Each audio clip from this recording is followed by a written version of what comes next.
అరణ్య గర్జన పేరుతో భారీ బహిరంగ సభ నిర్వహించారు. జూనియర్ కాలేజ్ క్రీడా మైదానంలో జరిగిన ఈ సభకు ఉమ్మడి విశాఖ జిల్లాతో పాటు వివిధ ప్రాంతాల నుంచి పెద్ద సంఖ్యలో ఆదివాసీలు తరలివచ్చారు. జీవో నెంబర్ 3 రద్దుతో గిరిజన ప్రాంతాల్లో ఉద్యోగ అవకాశాలకు తీవ్ర నష్టం జరిగిందని అన్నారు. 2025లో సుమారు 5,000 డిఎస్సీ పోస్టులు కోల్పోయామని ఏపీ జేఎస్సీ చైర్మన్ రామారావు దొర తెలిపారు. ఆదివాసీలకు రాజ్యాంగం కల్పించిన హక్కులు, చట్టాలపై అవగాహన పెంచుకొని వాటి పరిరక్షణ కోసం ఐక్యంగా పోరాడాలని పిలుపునిచ్చారు.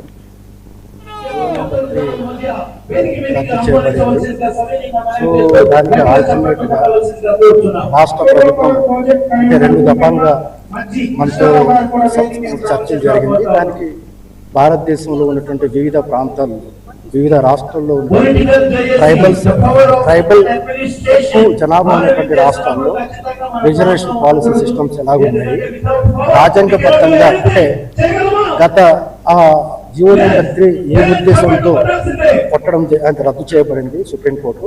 దానికి అనుగుణంగా మనకు రాజ్యాంగ పరంగా వేరే ఆప్షన్స్ ఏమేమి ఉన్నాయి, రిజర్వేషన్ ఆప్షన్స్ ఏమున్నాయి, ఏ రకంగా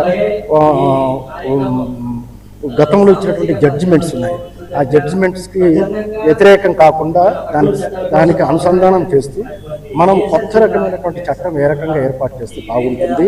ముఖ్యంగా ఆదివాసుల్లో ఎక్కువ మంది మనకు ఆదివాసులు ఇంకా అభివృద్ధి చెందవలసిన చాలా సమయం ఉంది. కాబట్టి దాంట్లో ముఖ్యంగా మనకు ఏ అంశాల్లో మనం పెట్టి ఈ ఆల్టర్నేట్ చట్టాన్ని ఏ రకంగా మనం తయారు చేస్తే బాగుంటుంది మన గౌరవ మంత్రివర్యులు సంజయ్ రాణి గారి ఆధ్వర్యంలో జరిగినటువంటి మీటింగ్లో ట్రైబల్ సెక్రటరీ గారు, అలాగే ట్రైబల్ ఎమ్మెల్యేస్, ట్రైబల్ సంఘాలతో కూడా మనం ఆ రోజు డిబేట్లు అక్కడ చర్చ వేదికలో మొత్తం ఆప్షన్స్ అంటే ఇవ్వడం జరిగింది. GO number 3